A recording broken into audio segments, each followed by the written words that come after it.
In this lecture, I'm going to introduce you to something known as tuples. Now, tuples are a kind of a data structure and they're an immutable data structure. So once we create them, we cannot modify them. So for practical Python programming, that does render them rather useless. And frankly, this is the only time that we are going to touch upon tuples, because after that, we are only going to work with things like lists and dictionaries, which come up in the subsequent lectures. But I want you to be acquainted with this particular data type because it is just one of the Python data types and it's just something that one should know about. And in order to create tuples, well, I'm working with the online Python interpreter, and since these are just things that I want you to be acquainted with, it is a lecture for you to watch and get a feel of, because the important things start coming after this. So we create a variable my tuple is equal to round brackets 1, 2, 3, 4, and these round brackets, they symbolize tuples, because when we create lists and dictionaries, we are going to use different kinds of brackets. So every time you see a variable is equal to round brackets, just assume that it is a tuple. And I've created my tuple 1, 2, 3, 4. Print my tuple. So as you can see, I got the output, and let us see what type this is. Class tuple. So as you can see, with these round brackets, I managed to create an immutable data structure by the name tuple. Now I'm going to call the function len, L-E-N, and I'm going to implement it on my tuple. And the output is 4, and that is because this particular tuple contains 4 elements, so the length of this particular tuple is 4.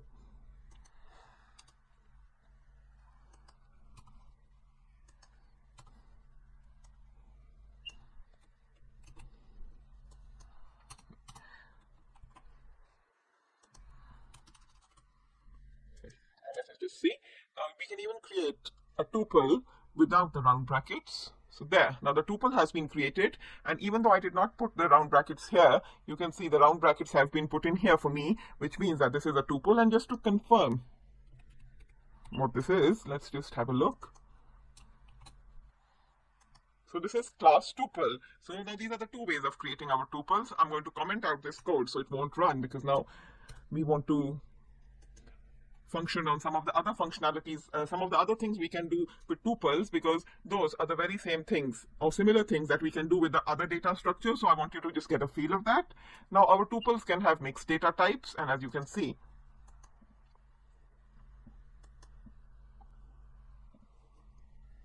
over here, or with the previous my tuple. So let's just use that.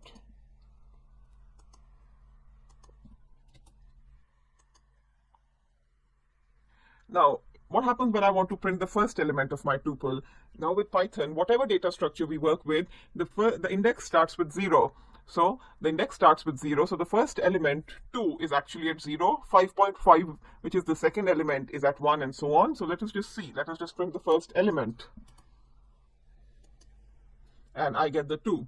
Let us just put in 2. And remember, this is index 2. So before I type this out, what do you think will be my output? Okay, it's cat, because while cat is the third element of this my tuple variable tuple, but actually in terms of indices, it is at index 2, 0, 1, 2 index, and there you are. I can even use something known as a negative index, and the negative index is 9, and that is because we can even use negative indices to allude to the different elements. So the last element of our tuple is always going to be negative 1. That is why it prints out 9, and it goes negative 1, negative 2, negative 3, negative 4, negative 5, and so on. Let us just see what happens with negative 2. Rat, because in terms of negative indices, the rat is minus 2, because 9 is minus 1. And I'm going to carry out something known as data slicing. So I'm going to print my tuple 1 is to 3. And this prints out 5.5 and cat. So when we do 1 is to 3, it will print out the element. It will start, basically it is going to print out from index I, which is the starting index, index 1, to n minus 1. So it is not going to print the third the index at element, the element at index 3, because it will stop at 3 minus 1, 2. So it starts with 1, index 1, because I specified index 1, index 2, cat, and that's that. It won't print out a rat because rat is at index 3. And when we slice like this, it basically goes from 1 to 3 minus 1, which is 2. And this is how we do slicing in all the cases. Now, in the subsequent lectures, we are going to deal with the most important data structures, and it is over there that we are actually going to implement more of these tricks and techniques to let you handle Python data structures better. In this lecture, I'm going to introduce you to a very important Python data structure known as list. Python list is basically a collection of items, and it can store different data types, including integers and strings. And integers and strings, they can be stored together in the same list. Python lists can be modified, and lists are declared using square brackets like so. Now, let us just assume that this is a Python list, and we have P as our first item, followed by R, followed by O, and these are individual items stored in a container called list. The Python index starts from 0, moving from left to right. And in case we want to use negative indices, then the negative of the largest number is the negative index, and decreasing as we move left to right. And it is important to remember this Python indexing scheme, because there are times when we may have to isolate given portions of the list. And these are some of the things that we are going to work with in the rest of this lecture. And I'm going to work in a Python interpreter, one of the online Python interpreters I had spoken about. And if you like, you can work with any online Python interpreter of your choice, or you can even carry on working with your desktop-based IDLE. That just depends on what you want to do. For me, Python interpreters, the online ones, are a quick way of testing code and introducing myself to different code snippets. So let me just start out by creating a string-based list. And I would recommend, irrespective of the system that you use, you type along the code as I type it on the screen. So let's just have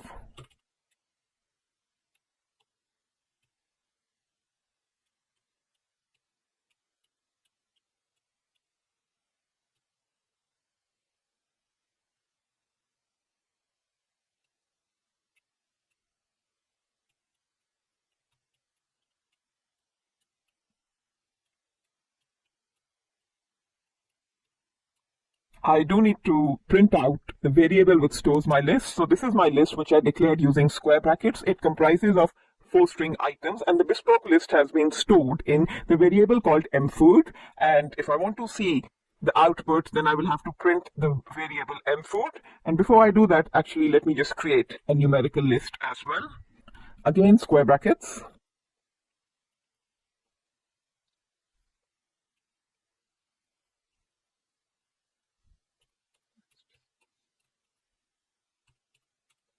So when I run it, both the lists, they have been printed out in the output. And as I mentioned, we can have a mixed list comprising of both strings and numbers. So let's have a mixed list now.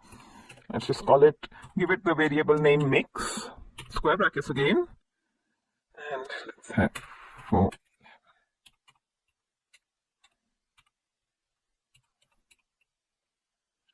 When I declare strings, I have the option of either using single quotes or double quotes. That's not a problem.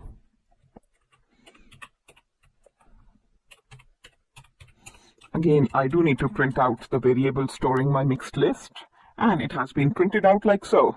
Now I can even pass a list in a given list, square brackets again.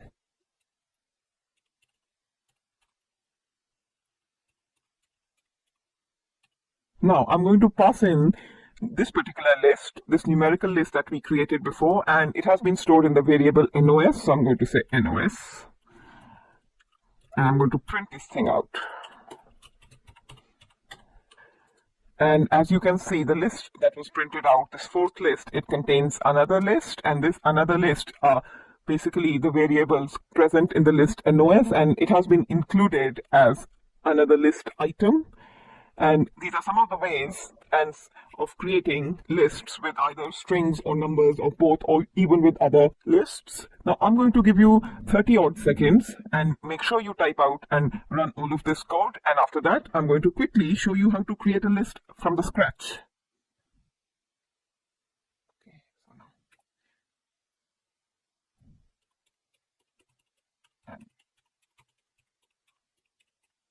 Now I'm going to create a list. I'm going to declare an empty list. So when I put in these two square brackets and there's nothing in between, this is an empty list. Now if I want to add a contact, then I'm going to call the variable name in which I've stored my empty list, which is contact dot append. The function append of Python is going to append something that I want appended in my list. Let's just say I want to append the name of an individual.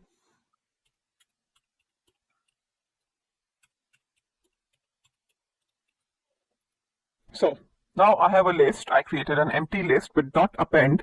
I have added Gary to my list. I can do that with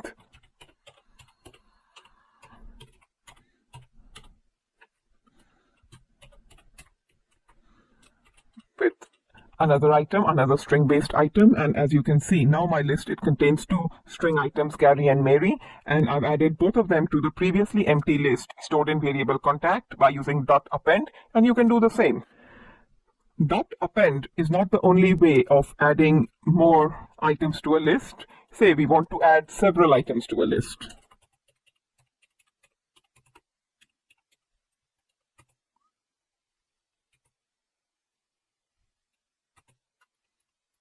And let's just do it in one go. So I'm going to actually put in contact, basically the list name where I want to add all of this information, contact, extend, round brackets, and now I'm going to add basically a kind of a list into my existing previously empty list, and let's just call it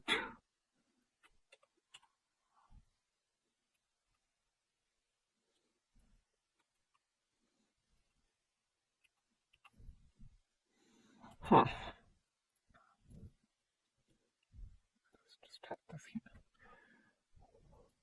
So there, my list has been added, and now the thing with extend is that I've been able to extend my list but without adding a new list to it. I mean, previously we saw when I added a list to an existing list, basically the list contained a list built into it, but now with extend I've been able to extend my list as a collection of items.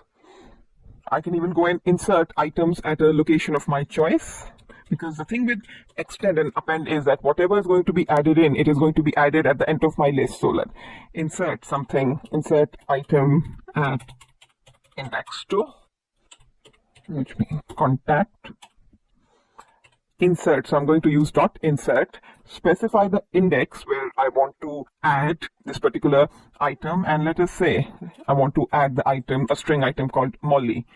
Let's just see what happens now. So now we have Gary, Mary, and Molly, which is in the third place if I count. But if you remember, this is how my index moves, 0, 1, 2. So when I say index 2, it is actually from a chronological point, that's the third location. So it is Gary at index 0, Mary at index 1, and Molly at index 2, because I inserted Molly at index 2 by using dot insert and specifying the index number.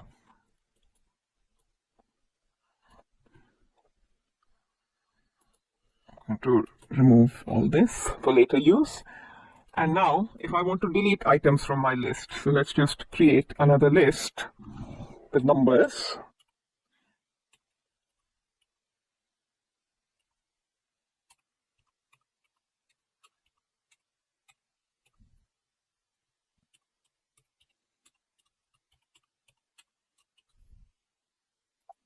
And this is the list of numbers.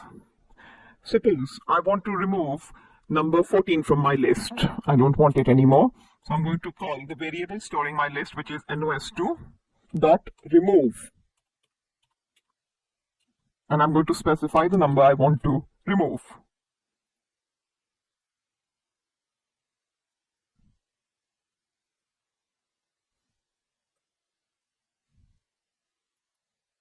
So 14 has been removed from my list. And say now I want to remove something from index 3.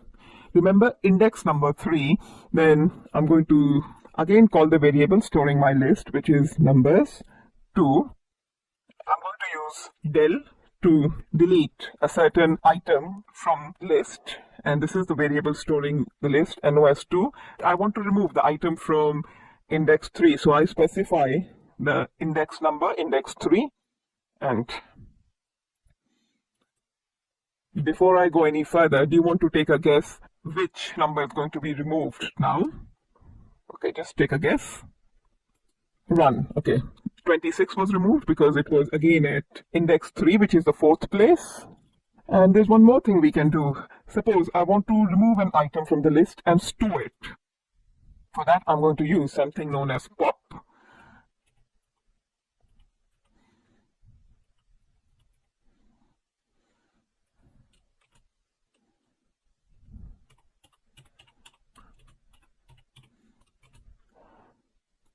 So, RNO stores the item that I popped from the list NOS2, and this was the number at index 2. So this was number 2 is at index 0, number 7 at index 1, number 5 at index 2. So when I specify index and we pop numbers based on their index, what it does is that it ends up removing 5 from the list and it ends up storing it in the variable RNO. So pop is very useful for doing this.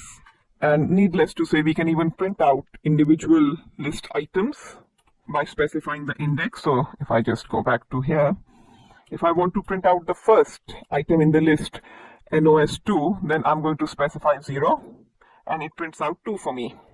If I want to print out a series of numbers, what I'm going to do is that I'm actually going to specify, say, 1:4, and what this will do for me is that it is going to isolate numbers from index 1 all the way to index 3. So the fourth index won't be included.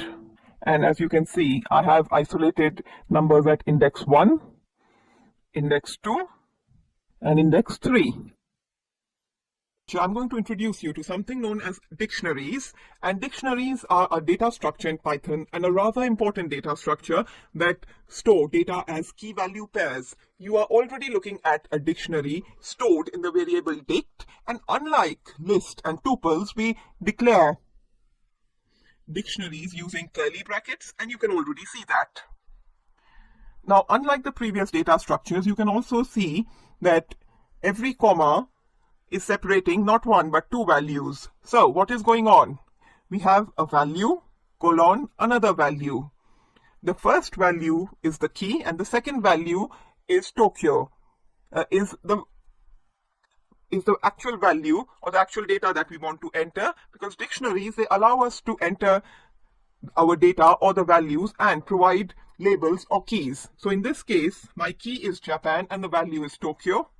My key is China and the value is Beijing. The key is A and the value is 3.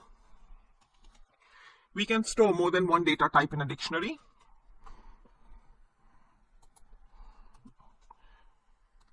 Let us run these data and you can see this has been printed out. Let me print out which are the keys, because if you remember, everything is stored as keys or values.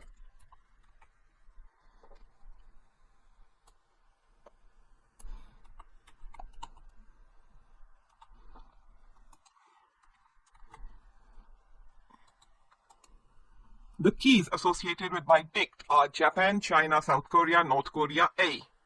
Now, which are my values? You already know which are the values, but let's just print those out. So values, round brackets, and the values of the dictionary are Tokyo, Beijing, Seoul, Pyongyang, 3.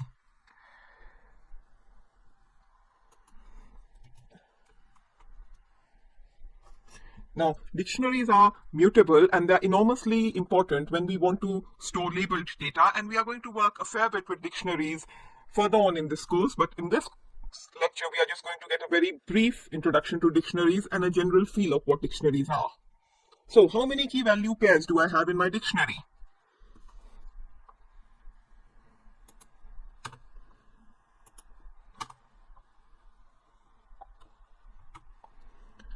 I'm going to use the inbuilt Python function called len, and that will tell you, that tells us the number of items in a container, and in this case it is going to be the number of key value pairs in a dictionary. And it's 5. So we don't get an individual number, we just get the number of key value pairs. Japan, Tokyo is one key value pair, China, Beijing the second one, and so on. We can even make a shallow copy of our dictionary using dot copy and round brackets. So I've created a new variable dict2 is equal to dict, which is the dictionary that I want to copy into dict2, dot copy round brackets.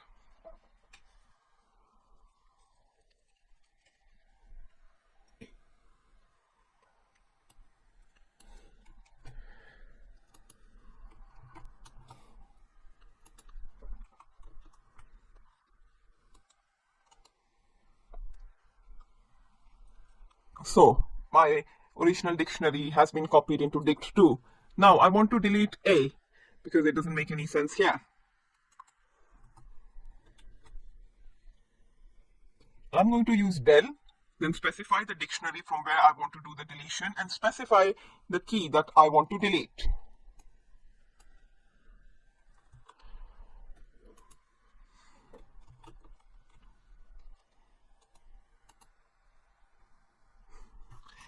Now when I print out dict2, both A and 3 has been removed, and that is because del removes the given key value pair even though we specify a key. So if you want to remove a data item from your dictionary, just specify the key. Both the key and the value will be removed.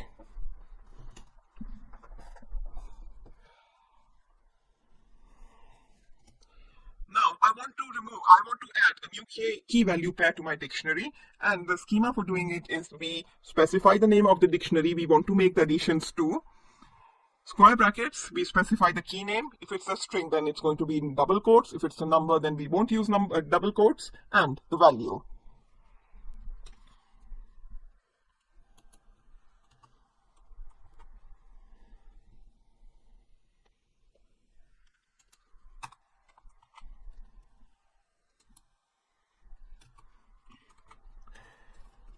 So in dict2, I want to add HK as my key and Hong Kong as the value. Let us just see what happens now.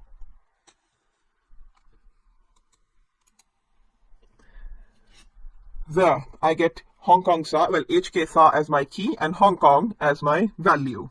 I can even add an integer as my key and a string as my value. I'm going to do that now. In this case, 10 is going to be my key and the value is going to be bullseye.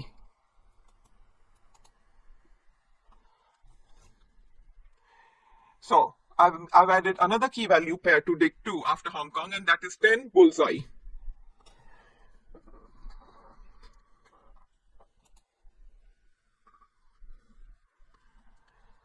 If I want to see which value corresponds to a key, I'm going to, print it out, call the dictionary dict2 and specify the key whose corresponding value I want printed out. Let's just do that.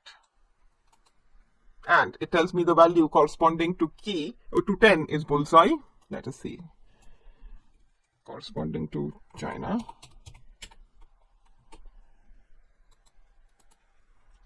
The value corresponding to the key China is Beijing.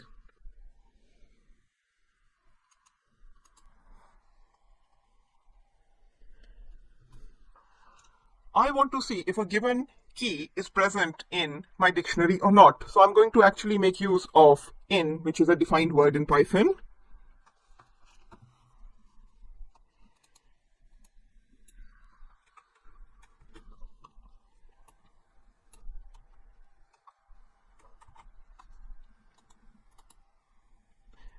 Now, if you look at dict, that's the original dictionary, that does have A. So when I specify if A is present in the string or the character A is present in dict, it tells me true because A is present in dict.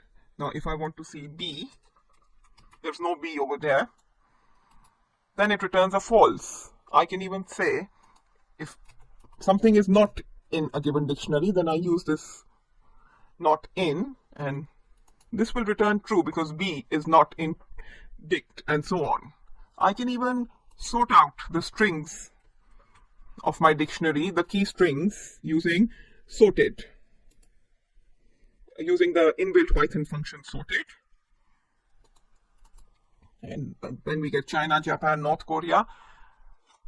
The strings have been sorted alphabetically.